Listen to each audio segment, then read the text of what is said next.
이 정도면 거의 돌풍이 아닌가 싶습니다. 화제의 주인공 르노 삼성의 XM3입니다.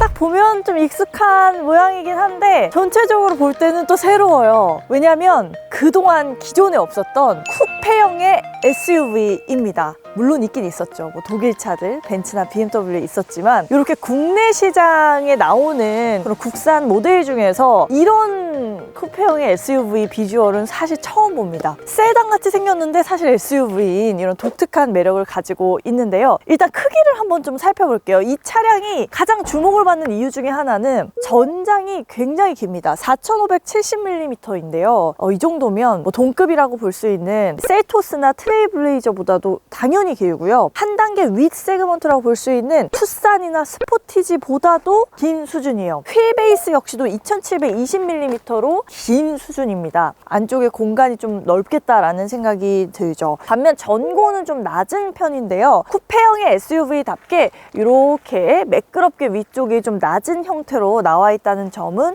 또 차별화된 포인트고요. 전폭은 동급 모델과 큰 차이는 없어 보입니다. 전면부부터 가까이 가서 한번 살펴볼까요? 일단 이 가운데 르노 삼성의 태풍의 눈이 딱 자리를 하고 있고요. 전체적인 모양새는 어디서 많이 본 것 같다라는 생각이 들죠. 이 르노 삼성의 SM6나 QM6가 떠올려지는 얼굴입니다. 르노 삼성 이 패밀리룩이죠. 이렇게 익숙한 형태로 나와 있고 그릴부는 이렇게 안쪽에 세 줄이 나와 있고 아래쪽에 범퍼 역시도 세 줄이 이렇게 등장을 해 있습니다. 좌우 쪽에 헤드램프 역시도 익숙해요.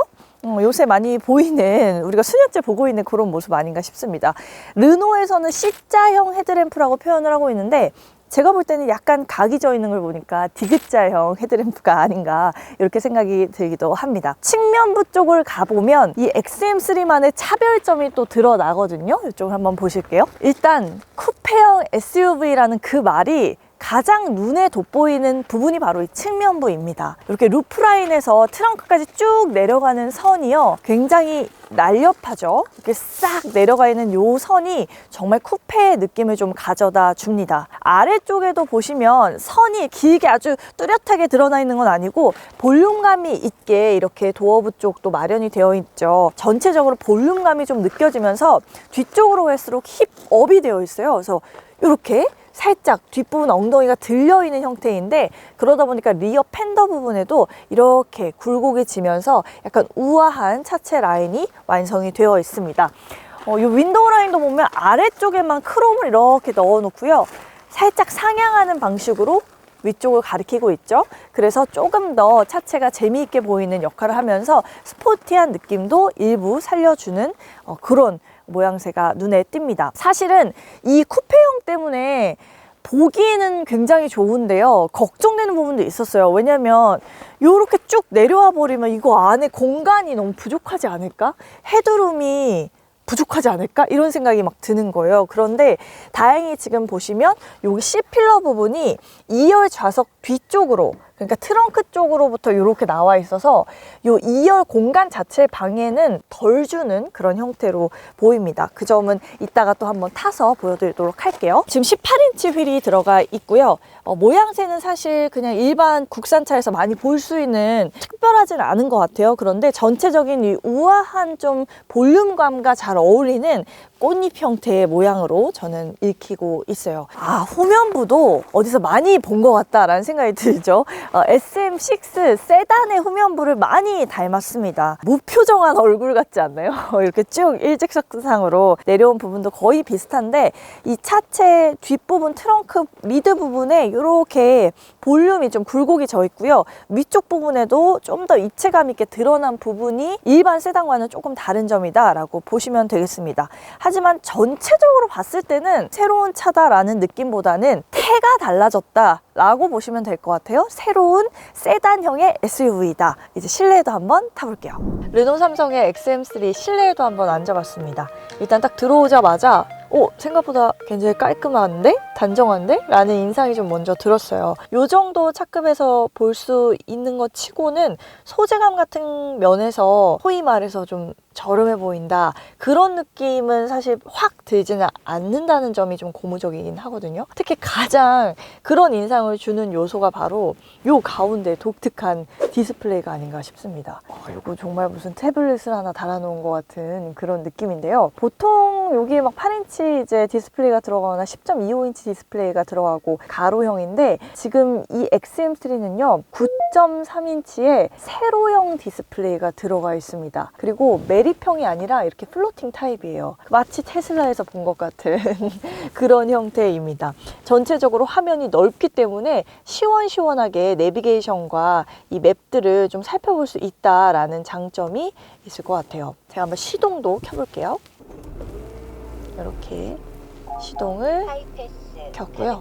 이렇게 한번 내비게이션 맵도 작동을 해보면 가시성이 굉장히 좋고 잘 보인다라는 부분이 어떤 부분인지 아마 여러분도 아실 것 같아요. 훨씬 더 보여지는 정보가 많기 때문에 운전자 입장에서는 사실 굉장히 편한 요소로 보입니다. 다만 여기가 보시면 세로형으로 튀어나와 있잖아요. 그리고 이 베젤 부분에서 검정색으로 처리가 되어 있기 때문에 이 먼지들이 쌓입니다. 요거 조금 관리가 필요할 것 같아요. 이 디스플레이가 나오면서 조작 버튼들은 아래쪽으로 밀려났습니다. 그래서 이렇게 위에 보시면 시트 열선 부분도 나와 있고, 뭐 드라이브 모드도 이렇게 변경할 수 있고, 비상등이 여기 있어요. 이렇게 비상등이 크진 않지만 운전자가 위에서 아래로 이렇게 조작할 수 있게 되어 있어서 이거는 저는 불편함은 크진 않을 거라고 생각합니다. 아래쪽에 또 이렇게 다이얼 부분으로 공조 버튼도 나와 있어요. 이렇게 바람의 세기를 또 조절을 할 수가 있고요. 온도도 이렇게 조절을 할 수가 있고, 아래쪽에 핸드폰 무선 충전을 할 수 있는 곳 나와 있고요. 안쪽으로는 지금 USB 충전 단자 2개가 나와 있고, C타입 충전 단자는 따로 있진 않습니다. 그리고 이렇게 기어봉 형식으로 변속기가 들어가 있죠. 가장 익숙하고 안전한 방식이 아닐까 생각이 됩니다. 이렇게 부츠 타입으로. 요게 이렇게 키입니다. 넓적하고 독특하게 생긴 요 키. 컵홀더는 이렇게 크지 않고 좀 자그마하게 나와 있는데, 그래도 안쪽에 이렇게 컵을 잡아주는 살도 다 등장을 해 있네요. 여기 수납 박스는 굉장히 작은 것 같아요. 이 폭이 거의 제 손의 반 정도밖에 안 오는 것 같은데요. 이렇게 안쪽에 열어보면 에게! 이런 생각이 듭니다. 에게!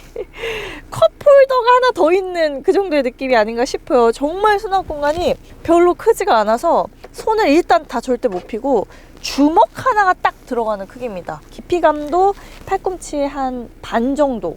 이 앞쪽에 눈에 띄는 특장점 하나는 이렇게 계기판인데요. 지금 10.25인치의 계기판이 들어가 있는데 무려 풀 H 디지털입니다. 사실 처음에 좀 깜짝 놀랐어요. 시동 걸자마자 화질이 너무 좋은 거예요. 그래서 선명해가지고 잘 보이고 살짝 이렇게 누워있는 형태예요.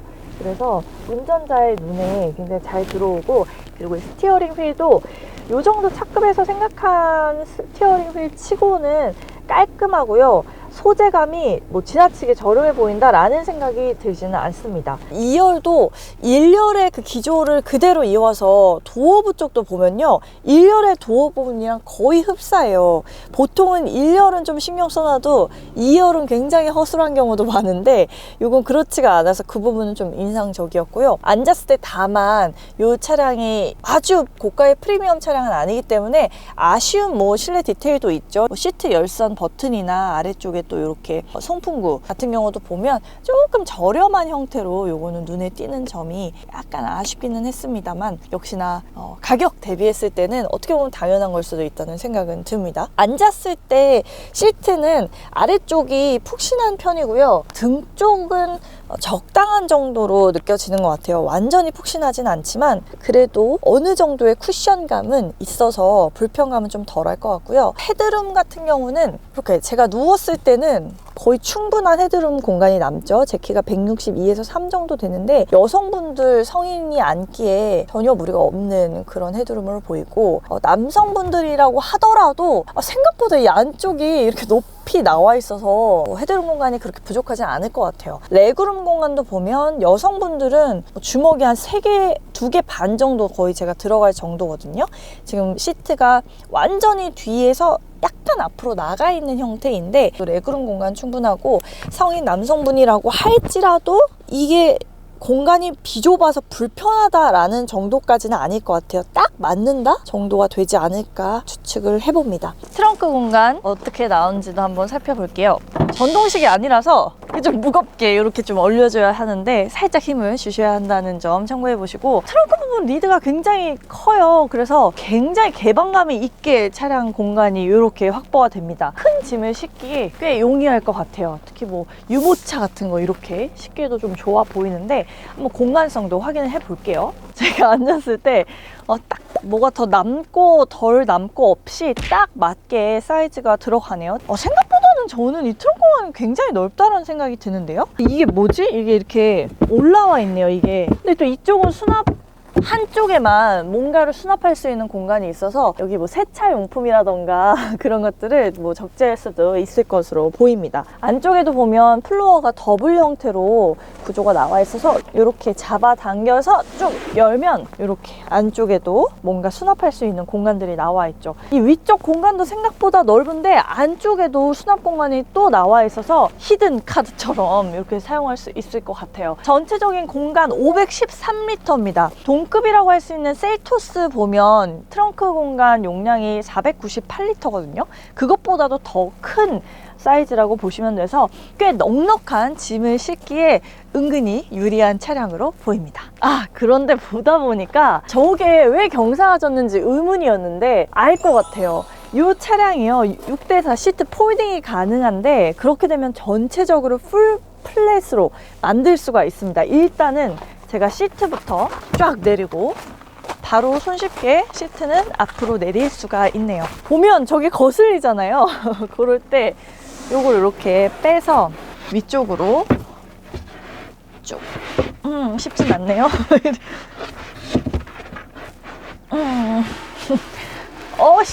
야 됐다. 자, 이렇게 보시면 완전히 풀 플랫이 가능한 형태로 나오기 때문에 진짜 큰 짐을 실어야 하실 때도 활용을 할 수가 있습니다. 은근히 공간성이 괜찮네요. 하기가 좀 힘들다. 일단 처음에 딱 탔을 때 착석감은 되게 괜찮아요. 리뷰 때 생각을 했는데 막상 주행할 때 보니까 등 쪽이 꽤 편안하게 이렇게 기댈 수가 있고요.